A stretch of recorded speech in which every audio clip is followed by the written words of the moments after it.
just issued that Amber Alert about an hour ago. You probably already got the notification on your cell phone. The Amber Alert is for 5-year-old Ethan Montez and his mother, 47-year-old Juliet Mohammed. As I mentioned, the pair were last seen yesterday between 3 and 4 in Mississauga near Cawthra and Atwater when Mohammed picked up her son from school. We're told by police that that's when she called her husband to say that she had Ethan with her, and that's the last her husband heard from her. Police tell us right now that Mohammed has a pre-existing medical condition. She does have a pre-existing medical condition that is managed with medication. However, when she doesn't have that medication, it causes her to act out of character. So that's one of the factors that is concerning, as well as her and her son being missing for the amount of time. So what police tell us is that the pair was last spotted somewhere near London, Ontario. They're asking the public to be on the lookout for a gray 2003 Toyota Matrix with the license plate 379WTM. Dwight? All right, now mother and child Natalie were last seen yesterday. Why was the Amber Alert only issued about an hour ago? That's just it, Dwight. A lot of questions about that, but police do tell us that that is because certain criteria needs to be met for an Amber Alert to be issued. The investigation has to happen, and what we're told is that even though they were last seen yesterday between 3 and 4, that they were only reported missing this morning when Juliet's husband called police saying that Juliet had not dropped off her son at school. Police also tell us that in between that time, sometime last night, the pair were spotted in London, Ontario.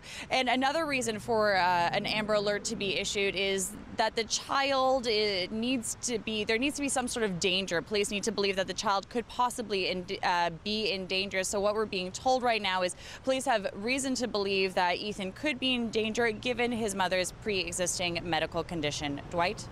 Thank you for that, Natalie.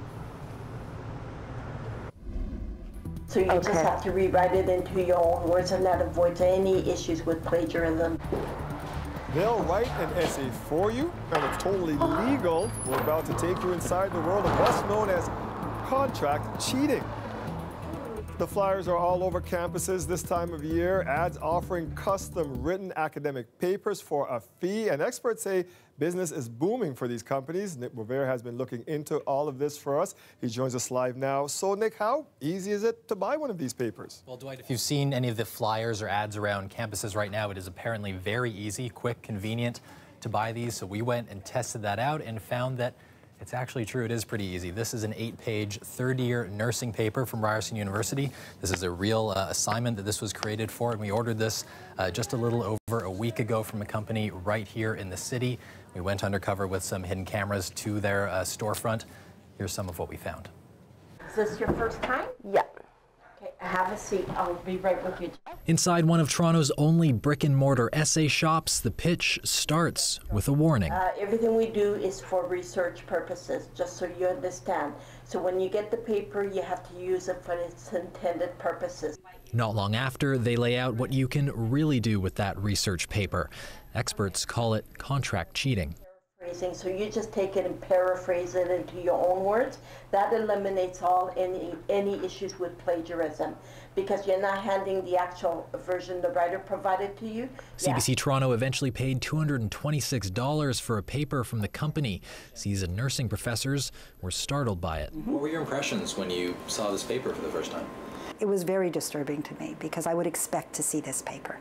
Yeah. It's an okay paper that one might see. And now I feel really suspicious. I don't know how Ryerson's nursing department provided us with the real-life assignment. After looking it over, they figured it was in the B range. We would never want to think that a nursing student is engaging in contract cheating, but I guess what it says to me is that I might not know. At this time of year, ads for essay writing services are plastered around campuses across the city. I mean, I've seen it around. I know people who use it. Yeah? I'm not going to disclose anything, though. Do you know of anyone who has ever bought an essay from one of these places?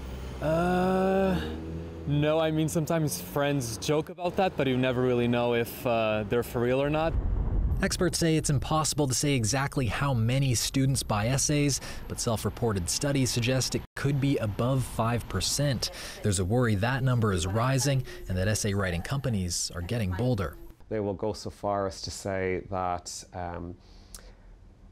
if you engage with us, you're not cheating, you're not doing anything wrong, you won't get caught. So John Paul Fox runs Ryerson's Academic Integrity Office. He says contract cheating has become the talk of his field. By virtue of the fact that these companies are expanding at the rate they're expanding, that tells us that these businesses, they have customers. There's a lot of professions out there that you want the people actually learning and doing the work. What can be done to crack down on these? Yeah, so obviously, Dwight, this is a pretty multifaceted issue and one that's been around for a little while. But for starters, people would like to see some legislation change. There's a coalition of 30 colleges and universities, people like John Paul Fox, we just heard from there, academic integrity experts who want to see the province introduce legislation that would make these businesses illegal. That's been done in countries like New Zealand and Australia, some U.S. states. We asked the provincial government if that was in the works. They say it's not for the moment, but that is the call from many experts in the field right now. Thank you for bringing this to our attention, Nick. A devastating loss for the Leafs, and they lose to the Bruins for the third time in a 7-game series since 2013. Coming up, the players and staff speak to the media for the first time since that upsetting final game. Overall, I think it's just disappointing that as a group here, we didn't move on. I mean, it feels the same because you're in the same situation, same room a year later, so obviously it's frustrating. Since I've been here, this is the most disappointed our group's ever been. For the second day, Bracebridge is under a state of emergency due to flooding as water levels continue to rise in cottage country.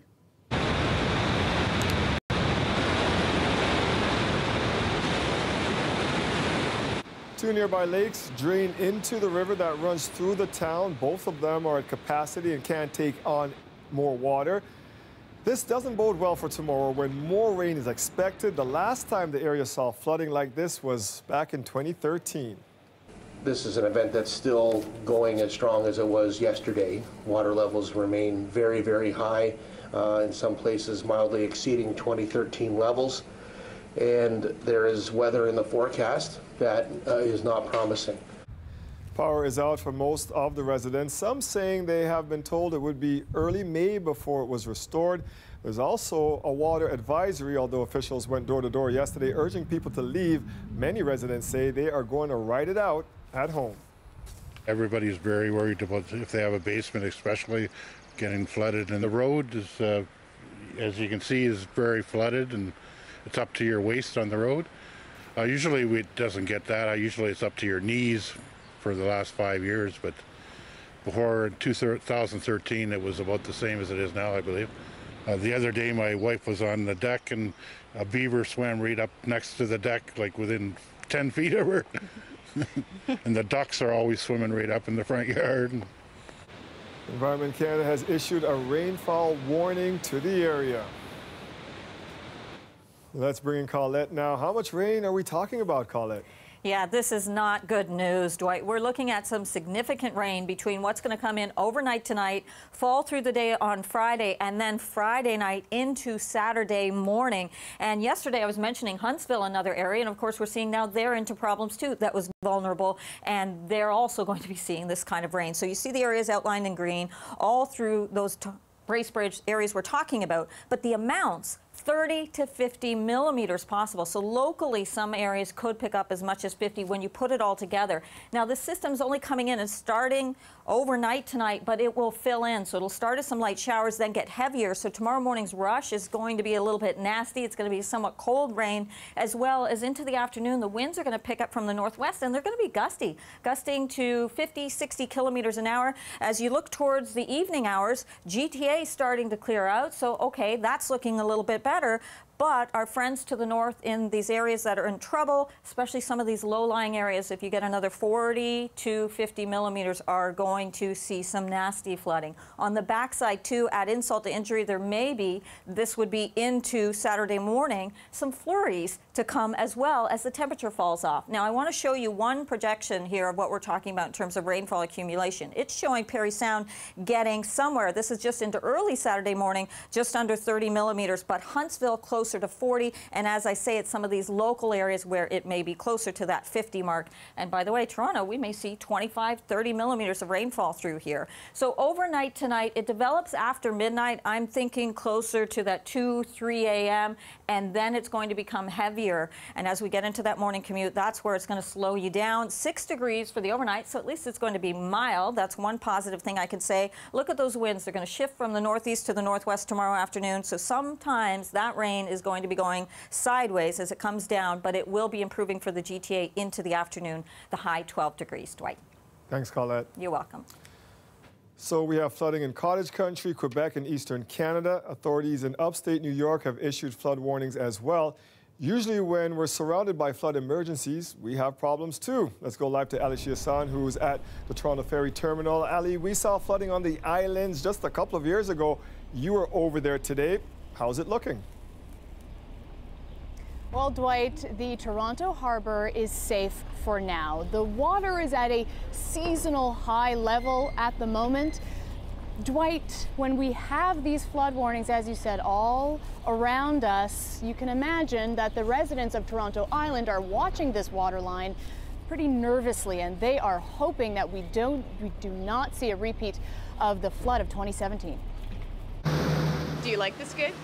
Oh, I love it. It does not get any better than this. This was about the time when everything started happening. Thought we were going to have a great season. And as soon as the Easter weekend went by, the water level just started going up and up and up and up until the point that we couldn't even work. Do you worry about it happening again? I do. Let's just hope it does not rain anymore. Water levels went up a couple inches for sure. The Toronto Harbor lake level is at a seasonal high, but that's still 50 centimeters lower than this. The whole street was submerged. Tell me about the sandbags that you still have here. They're left over?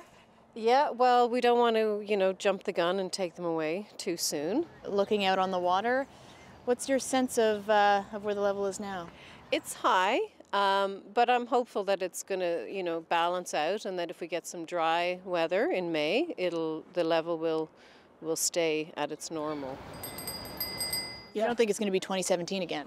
It will not be. And Jimmy Jones has spoken. I mean, I've seen so much high water on the island, and I've been here for 87 years. 1946 or 47, and I was living in Hamlin's Point at that time. And what was it like then? Just as bad as it was 2 years ago. Yeah, this is the first time that the city has really taken some responsibility about the high water on the island, because all those other years they never bothered. So what we've done is we've put the sub pump pits in the lowest areas and the most vulnerable areas. Dug a hole approximately 2 meters deep by a meter, and this concrete line pit, and then we have spider lines that go out from that funnel the water in, and we pump the water back into the lake. In 2019, the lake can go as high as it did in 2017. We will not be shutting down the Toronto Island. We are seeing that the lake levels are fluctuating more. The weather is hotter, wetter, and wilder, and storms are becoming more pronounced, and we're doing what we can to work with TRCA to make the whole of the waterfront stronger and more resilient. It's a sign of the times we live in, It's unfortunate that we're not looking after our planet as well as we should, because these things are happening more regularly than they normally do. If this was 2017 and I was standing where I'm standing right now, my feet would be wet. After the water eventually receded, the city of Toronto came in here and they lifted up a lot of the docking infrastructure here and on Toronto Island. And the best example of that, you can see it with the boat bumpers here. These were raised by about a meter and more tires were added. It's not a fix to the overall issue of flooding in Toronto. It is simply an adjustment to it. An adjustment to the new normal, it seems. Thank you for that, Ali. When you win a coffee or a donut from Tim Hortons, it's easy to claim, but what about if you win a car? Coming up, we'll bring you the story of this man who says he rolled up and won, but Tim Hortons hasn't paid up. Called Tim Hortons 2 times after being on waiting for a long time. Got through, and then they have no idea. They made a report and they said they get back to me. They didn't. After 2 weeks, I called back again. Nothing again. A notorious Hamilton mobster has been shot and seriously hurt in Mississauga. That man has since been transported to a trauma center in life-threatening condition and remains there at this time in life-threatening condition. Field police weren't releasing much details on the victim, but CBC News has learned he is Pat Musitano. The shooting took place outside a law office near Huron, Ontario and Matheson around 7 this morning. A lawyer from the building telling CBC News Musitano was there to meet with his lawyer. A black SUV was seen taken from the scene by investigators. Musitano's brother, Angelo, was shot and killed in 2017 at his Waterdown home. Just weeks later, Pat Musitano's Hamilton home was riddled with bullets. The Musitano family is linked to convictions for bombing and extortion in the 70s and hits on other mobsters in the 80s and 90s. A 21-year-old Brampton man is speaking out tonight about the hit and run that has left him unable to walk and unsure of his future. I wanted to be here because I wanted to ask the driver to have mercy. I'm not mad at you for hitting me because people do make accidents, and I don't want to see you get into any trouble. I just want you to be responsible for what you did to me. Navandra Sukram Singh was walking along West Drive near Orenda Road in Brampton around 4:30 a.m. on March 17th. He was hit by a 2003 to 2007 Toyota Camry that left the scene. Sukram Singh suffered life-altering injuries and remains in a rehabilitation center. With his mother by his side, he was brought to Peel Police headquarters today in a hospital bed. On the verge of tears, he spoke of how his life has been changed. I can't walk. I barely survived. I don't know if I will be able to walk again. And I can't move my hands. I've been in bed for a month, and I'm not allowed to walk because my pelvis is broken into 3 pieces. My hip shattered into more than 26 pieces.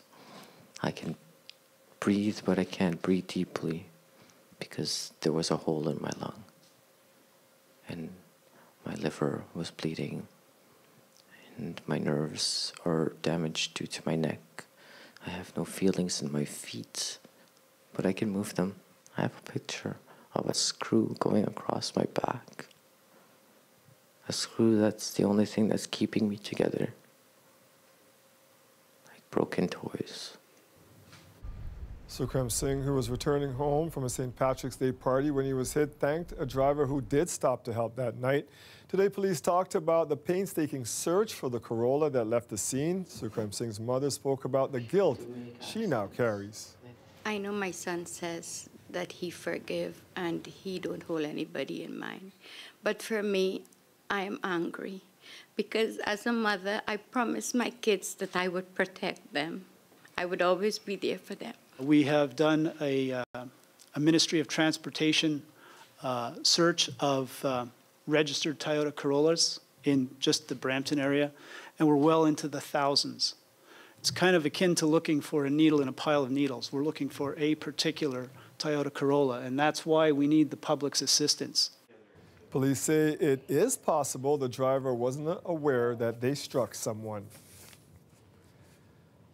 The government of Sri Lanka has significantly reduced the number of people killed in the Easter Sunday bomb attacks to 253. Earlier, the government figures had put that total at 359. The fallout from the bombings are still rippling through the administration. The defense secretary has resigned over revelations security forces did not respond to intelligence warnings about the attacks. The rest of the country is working to return to normal, but as Susan Ormiston tells us, tensions remain high.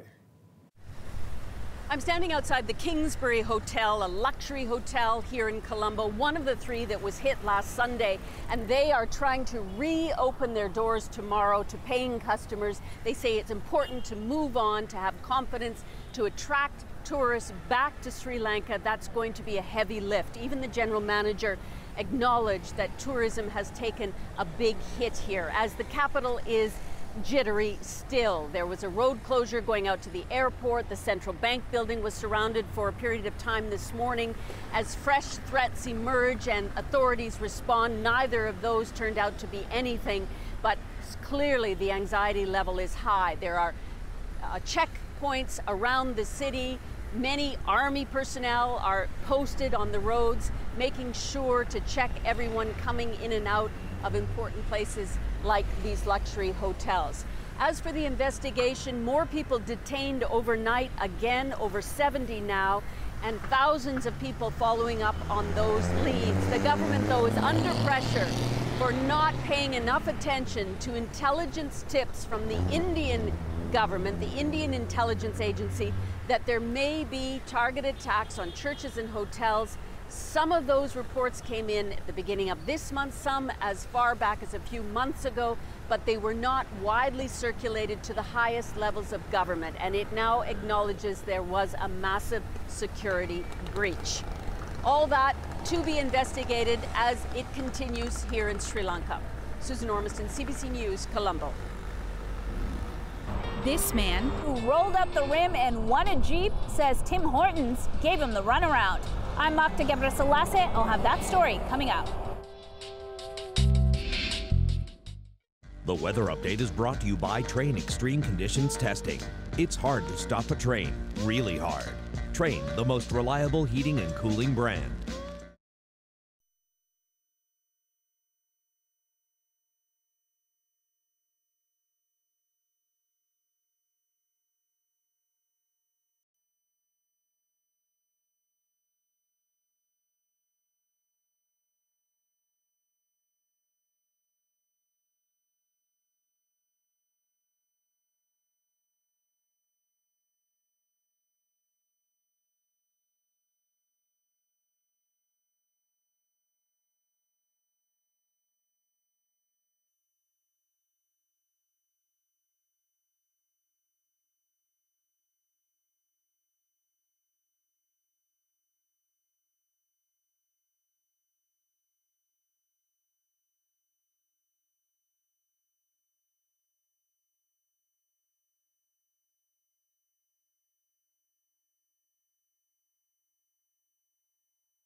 A federal watchdog says Facebook broke a number of Canada's privacy laws and wants to take the social media giant to court.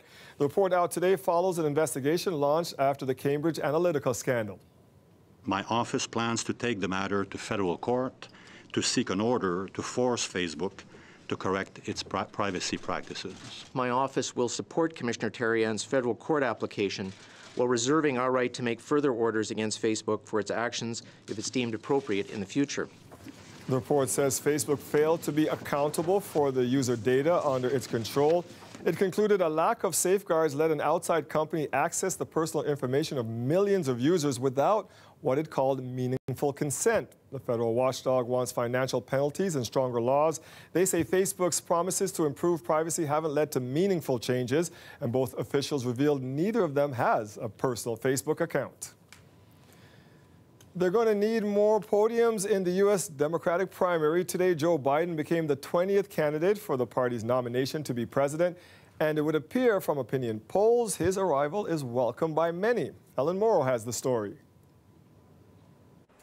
Former Vice President Joe Biden joined the race for the building behind me this morning. Biden launched his campaign with this video. Not a happy campaign ad, but instead a direct rebuke of President Trump, the strongest one yet we've heard from many of the Democratic candidates.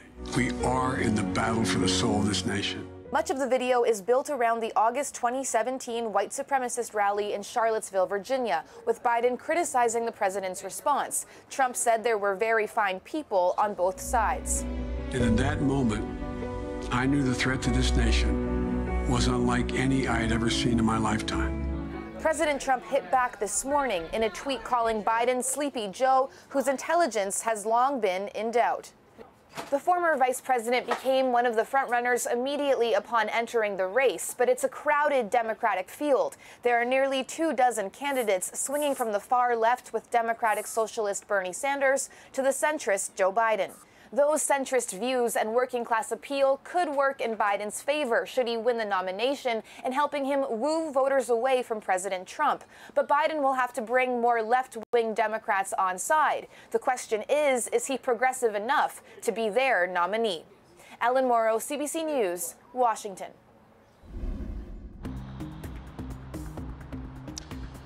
I'm Greg Ross, live at Scotiabank Arena. Some big changes could be coming for the Leafs in the offseason. They cleaned out their lockers today. We'll have all the details coming up.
After getting bounced from the playoffs in the first round for a third straight season, today the Leafs were back at Scotiabank Arena to clear out their lockers. Greg Ross joins us live. And Greg, there are some players whose future with this team is uncertain tonight.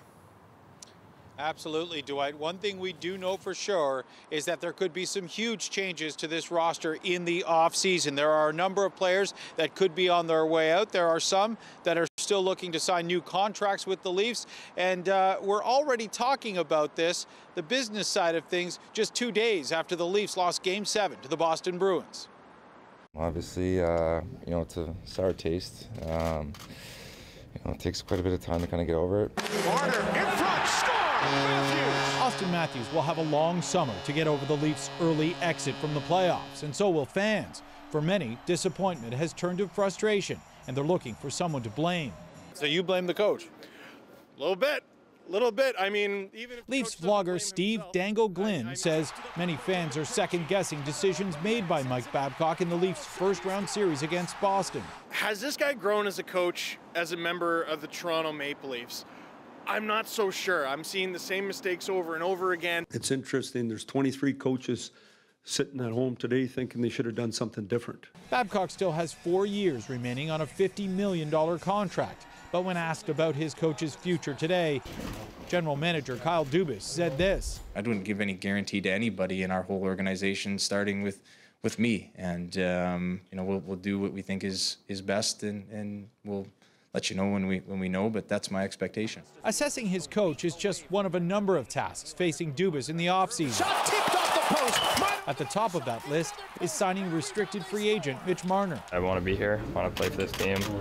As the team's leading scorer this season, Marner is expected to get a deal worth $10 million plus, and Dubas says he hopes to have it in place before July 1st. And he's a massive, massive part of everything that we're doing here, both in terms of his talent and ability, which is shown to be among the best in the league. So it's priority one for us. And while Marner appears to be a lock to return, other players, like Jake Gardiner, can only wonder if they played their last game with the Leafs. They could be, and we'll see what happens this summer.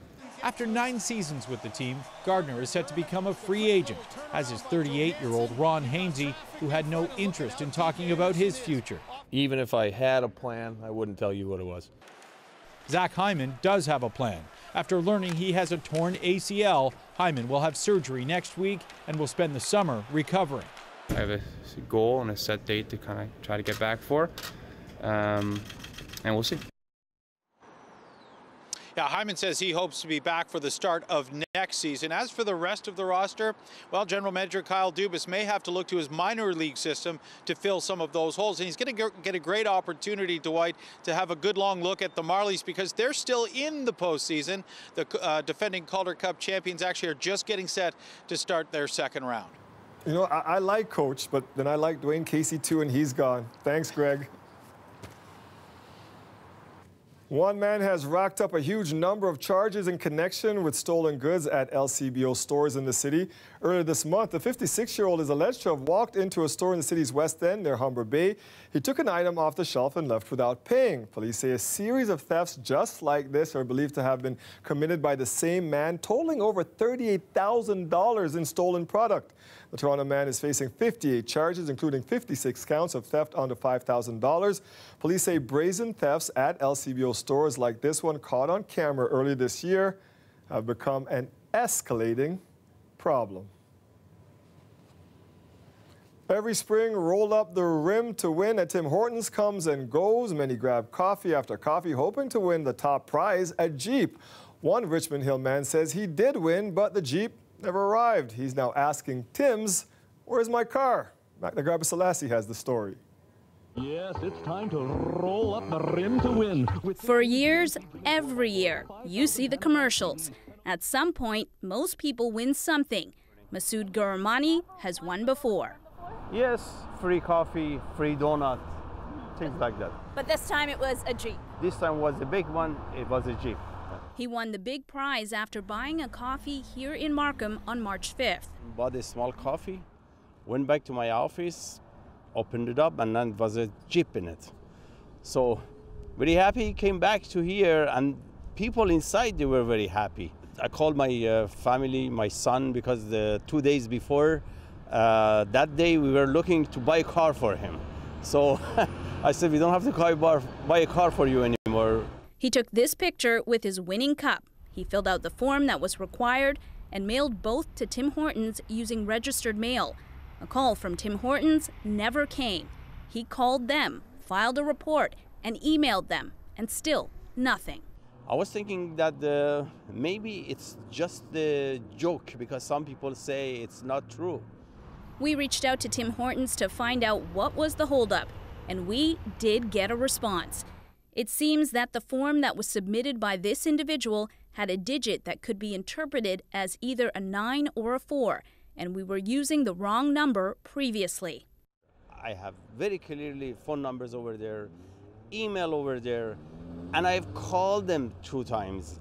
They know who I am. They have my information. They have a report in their system. Today, Tim Hortons had no problem dialing the right number. Today, around 1:41, they called me and they said, "What color call do you want?" What do you think about that?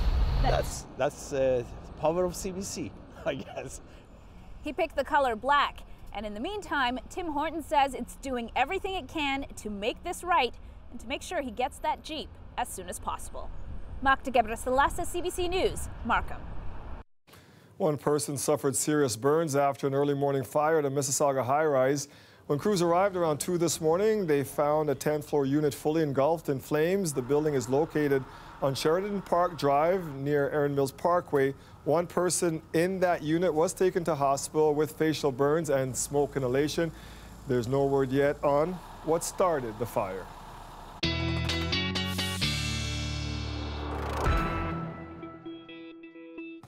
All right, Colette, we don't need any more rain, but nope. Are we getting any? Check. Yeah, you know, it's one of these situations where it's just going to exacerbate things, but unfortunately, we've got 2 different systems now. The nice part of it is that the second one probably won't have an impact on our friends to the north that are really in the thick of it with some of these problems with the flooding, but the first one is, and it's significant. So our headlines, we do have it moving in, so already seeing some light stuff starting to show up on the radar, but it will become heavier and fill in the overnight hours. Friday is going to be a wet and windy day, the kind where you really got to hold on to that umbrella and you don't want to pop the other way. And weekend flurries, I've been hearing a lot of talk of this throughout the building today. Yeah, there's a chance to the north of the GTA, the best chance being Friday night into Saturday morning, and for the GTA, a slim chance Saturday night into Sunday morning. Don't worry about accumulations. Current temperatures, not talking about snow when we've got 12 degrees out there right now. It is only 8 in Hamilton and 10 in St. Catharines. I mentioned this earlier in the show, but the rainfall warning, I do want to point that out again, up towards Muskoka, Parry Sound, through those areas where it may be 30 to 50 millimeters when you put it all together between tonight through the day tomorrow and then into tomorrow night before it ends, turning over to that little bit of a light wintry mix potentially on the back end of this. We'll see some significant rain, though, coming through Toronto as well, showing you those projections were around 25, 30 millimeters, that possibility into the GTA. So this is light stuff that's showing up on the radar now. It's not the main system. That main system is still back here coming through the Ohio Valley, and that's the heavier rain that's going to be pulling in then through the overnight hours, such that tomorrow morning's commute is going to be a slow one because it will be heavy at times, having an impact on your visibility. Into the afternoon, drying out, but keeping some of the cloud cover. There's some of those flurries as you go into Saturday morning, and it's this next system which luckily looks like it'll stay to the south, but it may just graze through the GTA, and especially around southern parts of the Golden Horseshoe, that we see a bit of a mix before it turns into rain showers into Sunday morning. Overnight lows tonight, they are definitely on the mild side as the system is taking its place. 12 degrees for the high for tomorrow, with those rain showers tapering off into the afternoon. And I have to tell you, I'm not liking the end of April into the beginning of May, because as these systems move through, we're actually looking at some cold air and temperatures below seasonal as we go into Sunday and the beginning of next week. 6 degrees? What? Come on. Should be warmer than that. Thank you, Colette. Yeah, you're welcome. Residents of St. John, New Brunswick are bracing for flooding to get much worse in their community. Water levels there are expected to reach 5.7 meters today. From Majorville to St. John, water levels, according to the forecast, should reach their peak over the next day or 2. Government officials are warning residents to take all necessary precautions, including voluntary property evacuations. Homeowners who experienced water damage last year will likely see more of the same this year. The flooding has also forced the closure of 84 roads across New Brunswick and a section of the Trans-Canada Highway. And the number of waterlogged homes in Quebec continues to rise. More than 2,500 properties have flooded. Another 2,100 are cut off due to high water. The province has announced it cannot repeatedly compensate people for water damage year after year. So starting this year, Quebec will cap compensation at $100,000. Once that's spent, it will pay up to $200,000 for people to abandon homes in flood zones. More than 900 people have been forced from their homes and are waiting to return. In London, climate change activists are ending 10 days of protests. What do we want? Climate justice! When do we want it? Now! Demonstrators want politicians to take more extreme measures to fight climate change. The protests have caused major disruptions in London. Today, they are taking aim at the city's financial district. Renee Filipponi is there with the latest. I'm standing in what would normally be a very busy intersection in London. The Bank of England is behind me, but these streets are being blocked right now by protesters, and they're all part of the group Extinction Rebellion. Today they are targeting the financial industry, big banks and businesses who they feel are contributing so much to climate change. This is 10 days of protests across the city that have blocked intersections, they've blocked bridges, and caused a lot of chaos for commuters. But that's the whole point, the group says. That's what they're doing. They need people to pay attention and understand that climate change is an emergency. They're wrapping up today because they feel they've started the conversation and it's time to move on to next steps. They have a couple of goals. They want the government to declare climate change an emergency, and they also want to see a commitment to reducing greenhouse gas to net zero by 2025. Now, these protests have been going on, as I mentioned, for 10 days, and it's really stretched police resources thin. The message from police is that if demonstrations like this are going to continue, they are going to need to find new ways to deal with them. Renee Filipponi, CBC News, London. The future of aerospace has a new home here in Toronto. We're super excited because this is the kind of reopening of the old de Havilland building. So you're sitting on historic lands that represent aerospace for generations, and now seeing a new generation learning on new technologies. Right now in aviation, it's actually one of the best times to actually apply for something like this because jobs are just flying out the door. Today was the grand opening for Centennial College's Downsview Center for Aerospace and Aviation. This is the first phase of the new hub, which includes a $72 million training facility. The timing for today's opening is key because the aerospace industry is set to be experiencing a skills shortage right now. The hub is expected to be a springboard for students to work in the industry. All right, so you remove.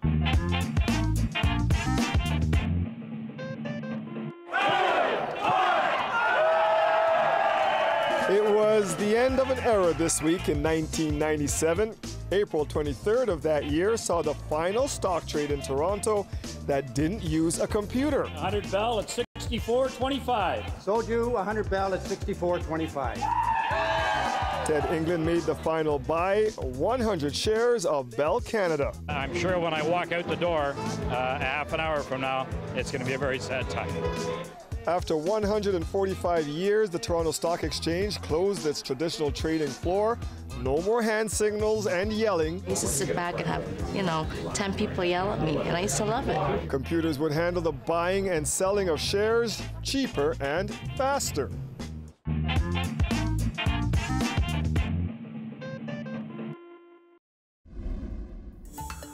And as we head to break, here's a look at where these new computerized markets closed today.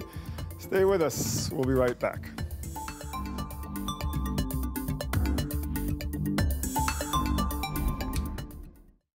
This market update is brought to you by SSQ Insurance, reminding you that stronger communities make every person stronger.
Returning to our top story out of Mississauga tonight, police have issued an Amber Alert for a 5-year-old boy and his mother who have gone missing.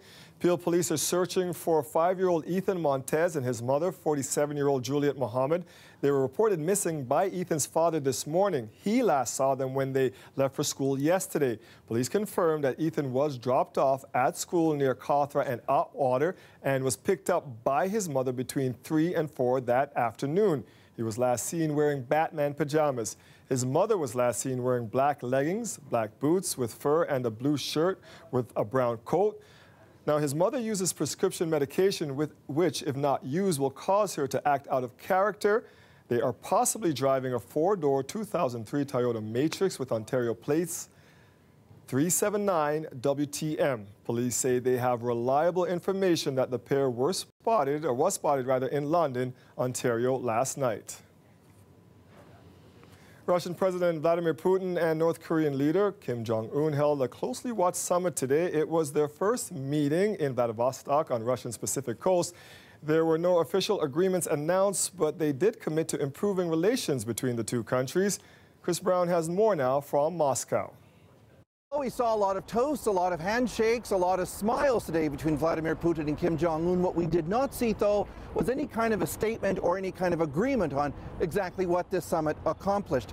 Both men, in a way, are members of the same club. Their countries are both affected by Western economic sanctions. They're both economically isolated, and as well, they're also seen as adversaries to the United States. So that gives them a lot in common. But on the other hand, there really isn't that much trade that goes on between Russia and North Korea. And Kim Jong-un waited a long time before he agreed to have this summit here, only after he was finished talking to the Chinese, only after the two summits with Donald Trump fell through. Nonetheless, at the end of it today, we did hear from Vladimir Putin expressing that he was happy with the results. He talked about how Russia pushed its view that any kind of solution to security on the Korean Peninsula had to be a multilateral solution, that it simply was not good enough to have discussions only between North Korea and the United States. As well, you can also argue that Kim Jong-un gets more relevancy and legitimacy in the international community by this meeting. We've seen his green train traveling all around East Asia now, meeting with all kinds of very powerful world leaders. And of course, critics would be very upset by that, saying we should really see this person as a tyrant who executes his own people, not as some kind of a statesman. Vladimir Putin as well, obviously sounding happy at the end of this. He's probably got what he wants, that is more legitimacy and, importantly, a Russian voice in this very dangerous part of the world. He said in that news conference that he was asked by Kim to report back to the Americans on this meeting, and that, of course, is exactly what Vladimir Putin wanted to hear, that his voice matters in this very important relationship. Chris Brown, CBC News, Moscow.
The breaking news about the missing child from Mississauga we've been telling you about throughout the show. Now we found out that both his mother and him have been found safe. Police say the child is in good health and that they were outside of the GTA.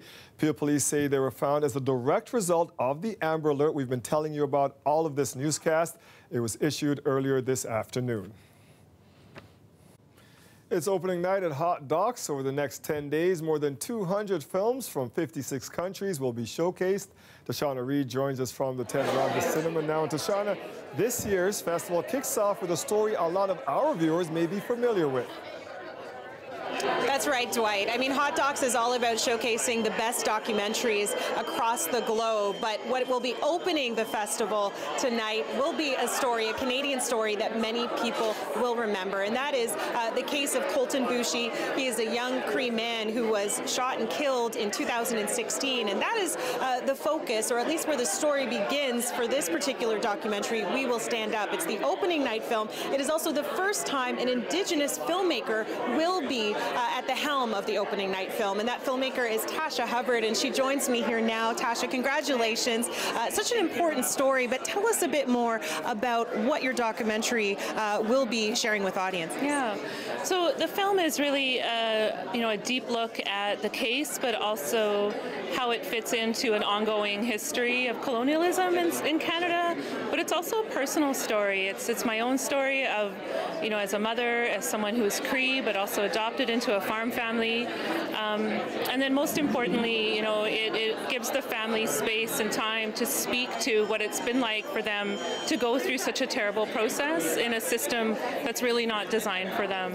And the Boushie family is here today as well for this special screening. We know that it has been quite the journey for them, but what is it that you hope audiences will take away from this film? I think one of the main things is, we're in a time where we're seeing a rise of intolerance, a rise of hate, and this is something the family experienced throughout this whole ordeal, and it's something really concerning to me as a mother, as a community member, and I think that Indigenous people, racialized people have been feeling this, and I think it's time for others who maybe haven't stepped in yet to push back against this, because it's not the kind of world we want to live in. Well, Tasha, thank you again for speaking with us. Dwight, the festival is going to be running until May 5th, so people will have a chance to see some of these many documentaries, but right now, as we're seeing, the crowds are coming in for the opening night of Hot Docs. Back to you. Congrats to Tasha, and thank you to Shauna.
Hi, my name is Cindy Silvera. The bakery's name is La Gran Uruguaya. We're located in Brampton. In Uruguay, there's a lot more bakeries than restaurants.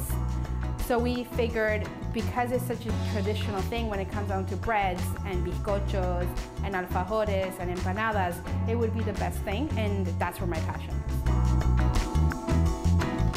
The traditional is beef, ham and cheese, chicken, and spinach and ricotta cheese.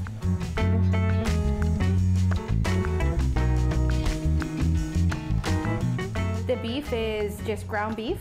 We use ground beef, some vegetables, seasoning, and our dough is always freshly made. The best time to come to the bakery is Saturday and Sundays in the morning. Everything is coming out warm. You have bizcochos coming out hot. We have empanadas freshly made and alfajores.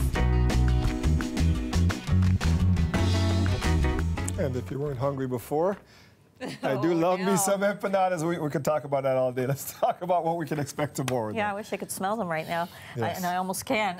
Just having a look at what we're going to see is that rain really filling in the overnight hours, so some light stuff first and then getting heavier towards the morning commute, so it will be pretty significant there in terms of slowing you down a bit. 6 degrees overnight tonight, the high tomorrow 12. Rain showers will taper off into the afternoon hours, but it's going to be windy too tomorrow, so not the nicest Friday into the weekend. Hopefully Saturday and Sunday might be a little better. Yeah, Saturday's a little bit better. Yeah. Sunday, Yeah, we'll talk about that tomorrow. Thank you for joining us. Mike Wise has your next local newscast tonight at 11. Colette and I will be back here tomorrow night at 6. Have a great night, everybody.